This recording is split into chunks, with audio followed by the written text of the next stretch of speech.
by step. Eredin located us mere moments after we landed on Ard Skellig.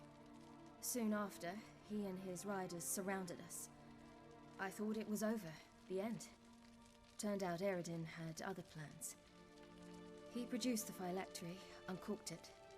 A fog enveloped us, and Avalok began gasping for air. That's how Eredin cursed Avalach, triggered his transformation into Uma? Yes. He didn't wish to kill him. Humiliation, that's what he was after. But Avalok refused to succumb without a fight. He cast a spell that wrought havoc in the hunt's ranks. And in a full half of a forest on Ard Skellig. Yet it also gave us time to flee. Avalok opened a portal. I leapt in. He was supposed to follow right behind me, but something went awry.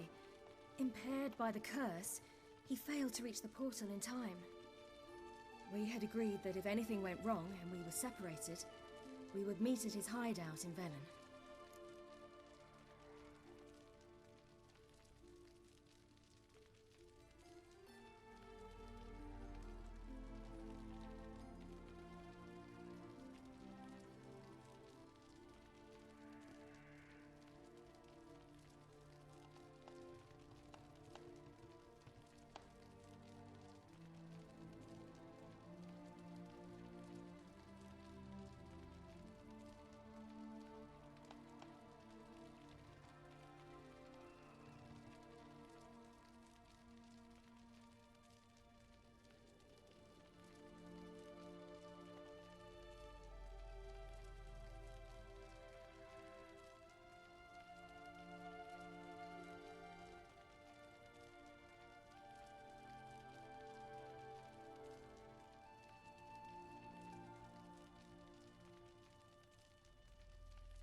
But you failed to meet there.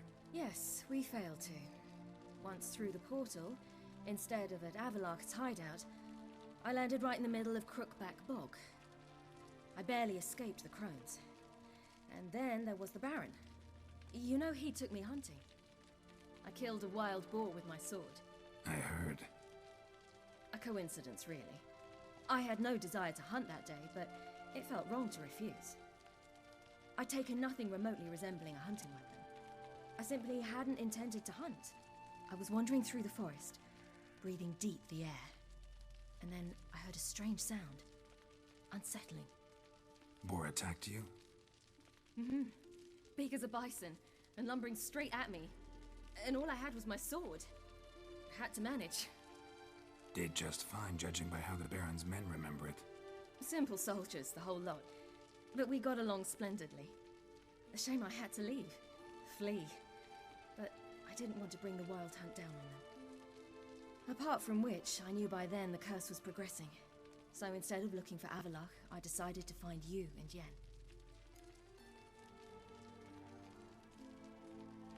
So how do you even meet a man like Horson Jr.? You and Yennefer were nowhere to be found, and I needed someone who could fix the phylactery. No ordinary craftsman would do. I needed a mage, one with extraordinary powers. Dandelion took it upon himself to help me. It was as if his honor depended on it. He arranged a meeting with a mage, but it proved a trap set by the Temple Guard. Failed to mention that. Probably didn't want to worry you. Later, we learned the Guard did that sort of thing regularly, in the hope of nabbing anyone who collaborated with mages. We needed to find another way. That was clear. Then Dandelion said he knew a man who owned a piece of Novigrad, as he put it, could do more than others. he was certain to know someone who could fix the phylactery. Orson Jr. Mm-hmm. I suspected it might not be the best idea, but I was desperate. I had no choice. You suspected right. Orson was not the ideal partner in crime. Damned simpleton got it in his head that we cheated him and kidnapped Dudu. Who you promptly freed only to have to flee to Temple Isle. Great idea. We hadn't planned it. Had no time to consider, we just bolted. I didn't even realize the guardsmen were driving me into a trap. Suddenly there I was, and I knew I had to disappear. At once.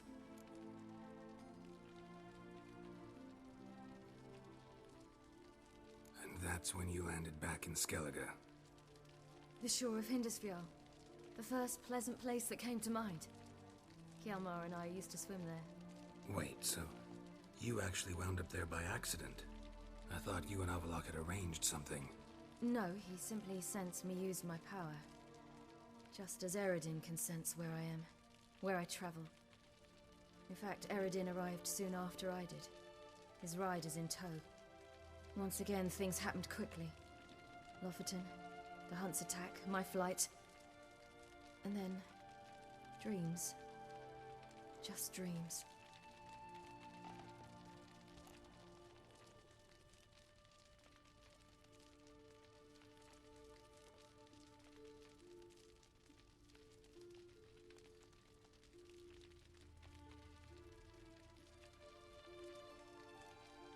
What did you dream?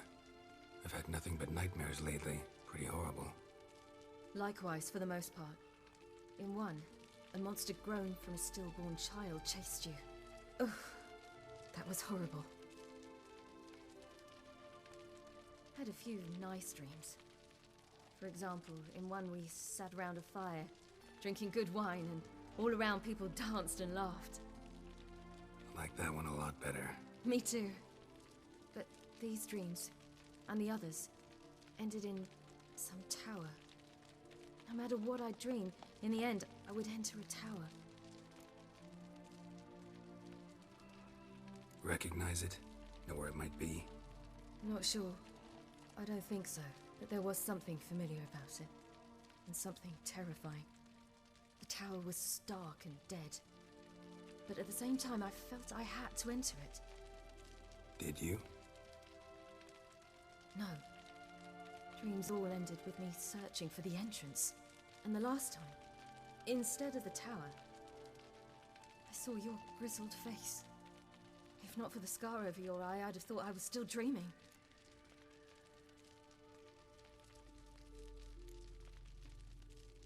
I was afraid you were dead. Found some dwarves here. Said they'd try to wake you, but you were cold as ice and you weren't breathing.